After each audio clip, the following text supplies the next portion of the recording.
Wolverhampton. That's a bloody amazing goal. I would argue that Wolves are the 5th best team. Double H.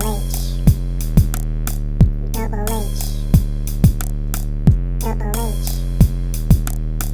Double H. Double H. Double H. Tottenham, man, what happened? What the hell happened there?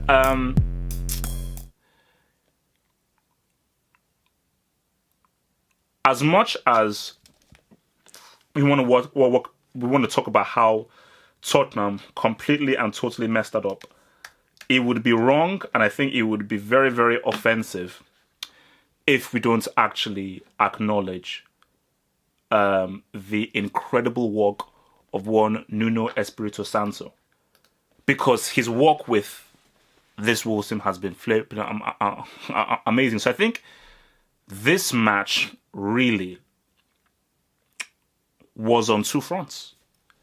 Like, if it was a chapter, this match was really about two chapters, with the first chapter pretty much being the bulk of the actual game, because it just seemed as if Tottenham were going to cruise very easily to 3 points and really continue to put the pressure on Liverpool and put them in the conversation. So when I said in my Boxing Day review that I can't put Tottenham in the conversation, it wasn't a diss to Tottenham.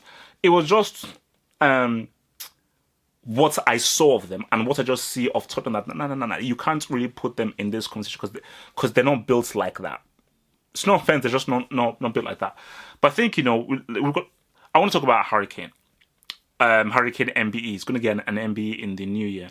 And I think a lot of people keep viewing me and my thoughts towards Harry Kane that I don't give Harry Kane enough credit. I am biased towards him. People think I'm racist towards him, which I think is insane. 2 of my best friends are white, so I don't know what that says. That was an amazing goal by Harry Kane. That was an absolutely amazing flipping goal by Harry Kane, and there is no but. There's no left foot to cut it in like that and put it in his top goal. That's a bloody amazing goal. And as I've said, he is an amazing goal scorer, a quality goal scorer, and I think he's going to end up being one of England's great goal scorers and great strikers, able to even match up to your boy Fowler and your boy Shearer and your boy Owen. But what separates an Aguero, a Lewandowski, a Suarez from a Harry Kane is, when do you score? It's not about scoring the opening goal or scoring the third of a 5-goal route. It's scoring the equalizer. It's scoring the winning goal. It's helping your team when things are not going well. It's helping them out of a rut. Because for Tottenham, for 70 minutes, they were amazing. Moving the ball around well, moving Wolves all around. And my Wolves, they were trying to really get at them. But Tottenham, they controlled the texture of the game. They were just looking really, really good and looking really, really sexy. And I think Harry Kane, for up to that point, was playing very well. He was holding the ball up well, spraying the ball up well, getting key fouls. Even at one point, he performed a damn good dribble. They were looking really good and really legit. But the mental side of the game is huge. And in the back of my mind, I was like, okay, it's 7 minutes gone, but it's still 1-0.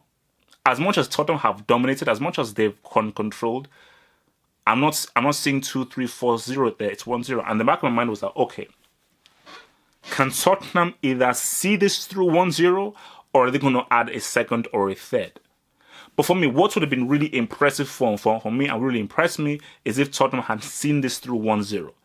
All right, that second, third, fourth goal is not coming.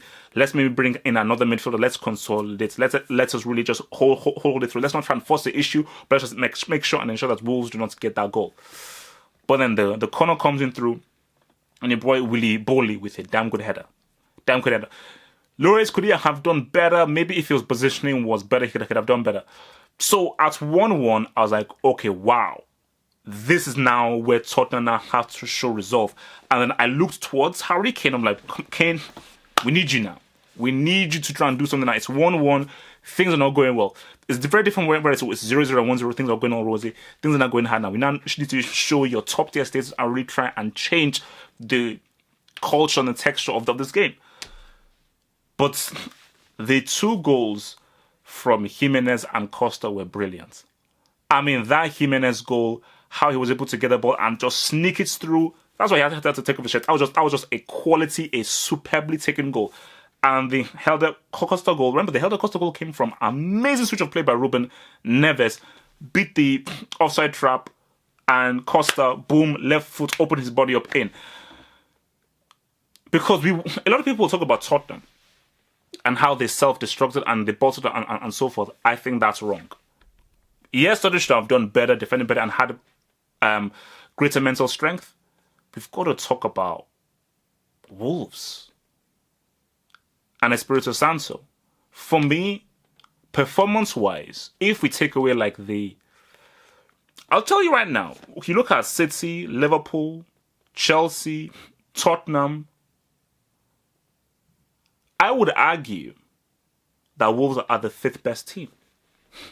There is an argument to say that Wolves are the 5th best team in the league based off how they play, the quality of the players that they have, and the potentials and the degree to which they're playing, and the potential of where they're playing based on the level of the players. I would argue that Wolves are the 5th best team in the league.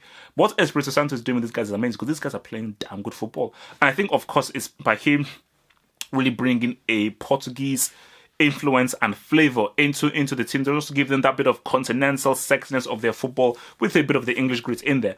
But when I just looked at those 2 goals that they scored, the way the ball was moved around, and just the fact of the matter where they're going away from home. Remember, they talked to them, but they're still going away from home, and they're able to play like that and score goals like that. Just shows you coaching.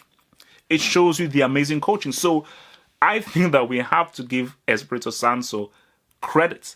And whenever I just see situations like this, a team that's not in the top 5, not really like a big club, I look to the chairman and say, bro, borrow money, beg, steal, cheat, whatever.